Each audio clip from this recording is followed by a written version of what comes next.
बहन अंजू बौद्ध जी, साहरगंज साहब में हमारी बहन रीता पासवान जी, दरभंगा साहब डॉक्टर वीरेंद्र कुमार जी,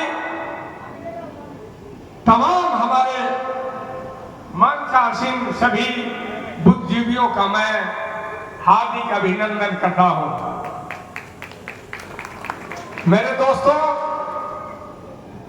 आज हमारे जात के गौरव, हमारे जात के विभूति स्वर्गीय भोला पासवान शास्त्री की आज जयंती है। ब्रिटिश शासन काल में जब देश स्वतंत्र था, छुआछूत अपनी चरम सीमा पर थी और हमारे पूर्वज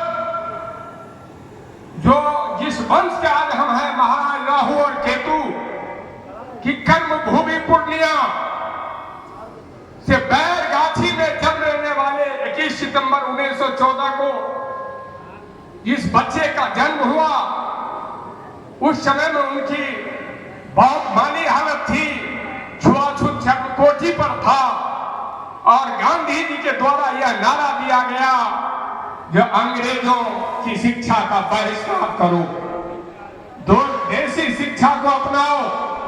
इसी भावना से प्रेरित होकर के हमारे दलित बच्चा भोला पासवान वह बैरगाछी से गरीबी की परवाह किए बगैर चल पड़े और काशी विद्यापीठ में उनका नामांकन हुआ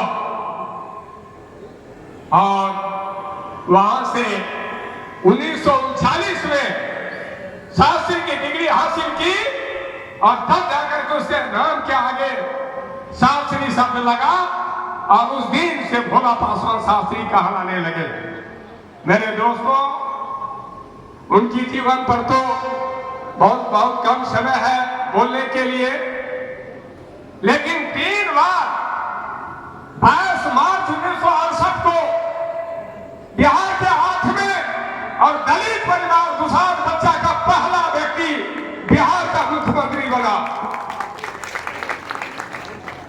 मुझे गर्व है, वैसे साथी लोग 3 बार, प्रथम बार 100 दिन मुख्यमंत्री रहे, दूसरी बार 13 दिन मुख्यमंत्री रहे और तीसरी बार 222 दिन मुख्यमंत्री रहे। और इतने बड़े महान विभूति इस जात का गौरव है। आज हमारे बीच उस गौरव को आज हमारे इतने बड़े राजनीतिक क्षेत्र में हमारे मंत्री, राजनीतिक क्षेत्र में हमारे इतने विधायक, इतने हमारे एमपी, लेकिन आज तक भोला पासवान शास्त्री को भारत रत्न से सम्मानित किया जाना चाहिए था, जो आज तक नहीं हो सका। मेरे दोस्तों, सबसे पहले गौरव की बात होगी कि हमारे पूर्वधा को भारत रत्न से सम्मानित करने के लिए मैं तमाम यहाँ के राजनीतिक मंच पर बैठे हमारे बुद्धिजीवी भाई बंधु अग्रज हैं, मैं उनसे भी आग्रह करता हूँ कि इस दिशा में भी आप लोग पहल करें। उसके बाद मैं एक चीज और, यह तो मैं अपने पासवान जी के जीवन के संबंध में 2 बातें रखी, लेकिन मैं धीरे अपने मूल सम्मेलन का मुख्य विचारधारा है दुसाध जागृति महासम्मेलन। जागृति महासम्मेलन क्या है, कैसे जगाया जाए ताकि हमारे हाशिए पर खड़ा 98% समाज आज भी उनके बच्चे के शरीर पर वस्त्र नहीं है, हाथ में कॉपी नहीं है, कलम नहीं है। कौन सोचेगा उसके विषय में?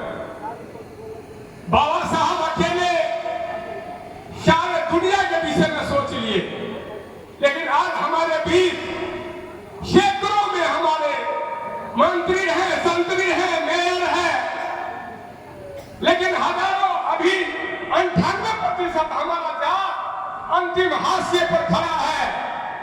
उस बच्चे के लिए कौन सोचने वाला? किसको जागृति किया जाए? जागृति तो करने की जरूरत में ये 2% जो हमारे बुद्धिजीवी है, आर्थिक रूप से संपन्न है, शिक्षा में संपन्न है, राजनीतिक में संपन्न है, सबसे पहले तो उसको लगता है जागृति करने की जरूरत है। जब तक वो नहीं जगेंगे फिर हमारा 98% का हाल क्या होगा। और मैं पूछना चाहता हूं तमाम लोगों से, एक शरीर में यदि पैर किसी का अपाहिज हो जाए तो क्या आप विकलांग नहीं कहलाएंगे? आप विकलांग कहलाएंगे। और जिनका 98% शरीर विकलांग हो वह कितना विकलांग हो जाएंगे। तो मैं तमाम जो राजनीतिक क्षेत्र में जो बुद्धिजीवी है, जो परिपक्व है, मैं उससे आग्रह करूंगा जो इधर भी मुखातिब होकर के हम 98% गरीब के तरफ भी आपका ध्यान आकृष्ट करना चाहूंगा और निवेदन करना चाहूंगा जो आपके बदौलत जितना असर पड़ेगा किसी को नहीं पड़ेगा। इसी क्रम में बाबा साहब और पंडित जवाहरलाल नेहरू की एक पंक्ति मैं आप लोगों के सामने रखना चाहता हूँ। बाबा साहब और पंडित जवाहरलाल नेहरू जी के बीच में कभी बनता नहीं था, एक दूसरे से विपरीत हमेशा अपनी बात रखते थे। तो सोचे पंडित जवाहरलाल नेहरू जी जो क्यों नहीं बाबा साहब को मनाया जाए, एक वार्तालाप के लिए उनको बुलाया गया और पंडित जवाहरलाल नेहरू जी कह रहे थे ये बाबा साहब, हाँ तो एक चीज मैं बताऊं आप मानेंगे क्या? Politics is a game and we are the players.